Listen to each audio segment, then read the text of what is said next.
everyone. It is Nikki Haverstock. I'm a self-published author with 14, soon to be 15 cozy mysteries. And this is the author 2 portion of my YouTube channel. You can hear my son screaming and delightfully joyful enjoy. This is going to be my April wrap-up, my May goals, and it should be really short because I didn't get a lot done. I actually considered, I'm a week late already, but I considered not doing it at all, but then I was like, well then, I can never do one in the future, so I can't just do it and then quit. I was originally going to delay because a bunch of stuff happened on the last day of April, so I was like, oh, if I do this now, it'll sound like I did nothing in April. Well, it's a week later, I still haven't, some of that stuff hasn't happened. So a lot of my goals were to record book 5 and 6 and release book 5 as audiobook. I did release book 5 as an audiobook the first day of May. I did not record book 6.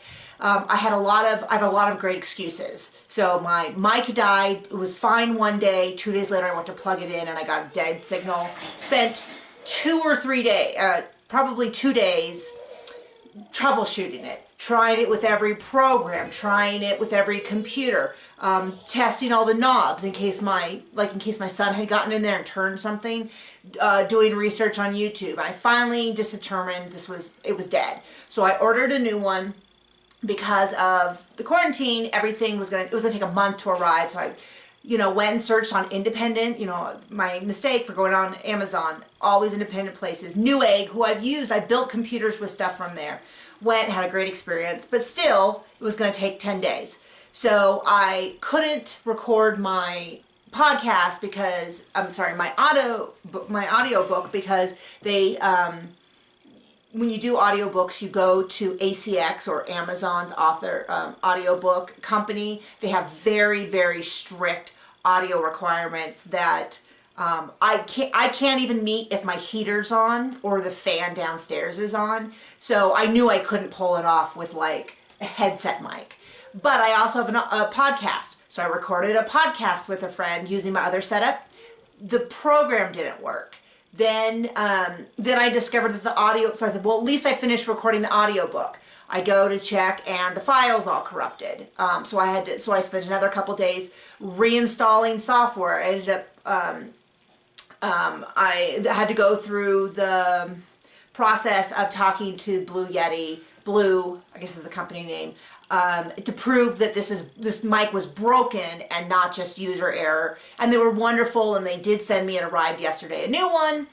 Anyway, my point is, it just felt like everything was going wrong. The software was going wrong. Every time I found a workaround, so I recorded 2 podcasts that the files were corrupted. The audiobook was corrupted. I eventually got the new mic and recorded a chapter, and because it wasn't set up, it looked like the recording was fine, but when I went to, like I said, when I went to run the final, the filters, I could see that there was called floor noise, or room tone, but the floor noise was too high. So the sound of the room when the mic was on and nothing was happening was too dirty. And so I had to record again.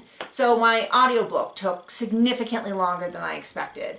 I'm only sharing all this because I know the word full-time author has a lot of connotations to it, but it is my job. I don't necessarily always work 40 hours a week, but I do work a significant amount of hours. And so I can hear my husband talking to my son. And so I want to say the reality of this is that if you encounter these problems, and I was so bummed out. Same with my book. I sent it to my editor. It should have come back midway through the month, but she's sick. So she took so long, I actually ended up emailing her and being like, are you okay? I actually Googled to see if she had an obituary because I was worried. She takes a little longer than normal. She takes longer than she says she's going to take, but I checked in on her and her adult children who live with her. They're all super crazy sick. Whether they have COVID-19 or whether they just have some crazy fluke illness that has affected them for 6 weeks, either way, they've been incredibly sick. So my dev edits took longer than expected. The second pass is taking longer than expected. So these are all things that just made it feel longer. And then of course I'm dealing with like, I'm supposed to be this full-time author and I can't get anything done. I can't get any writing done. And so I actually ended up playing with some of my supplements that I take to try to see if maybe one of them was agitating me or increasing my anxiety, because I have anxiety stuff. So that is my month. I'm sorry, this is supposed to be really short and it was not really short. My May goals, if you're still here for any of this, are to, I don't even know, to write, to do something. I have a book. People are clamoring for the next book in the series, which is such a blessing, but I just, every time I think of it, I go, oh, it's been a year since I released in that series. And people want this book, and why haven't I written it sooner? And why can't I write it sooner? And oh, the thought of writing sounds so exhausting. And so then I like slap myself and go, at least you have a job, at least, you know, your job isn't affected, you know, all that. So, and then I need to get a handle on social media. I kind of was dipping my toe back in. If you read it, you see that I quit it for a while, and I'm trying to dip my toe back in and find a long-term, this is what I want to do. And of course, it's so insane right now that I'm like, screw that.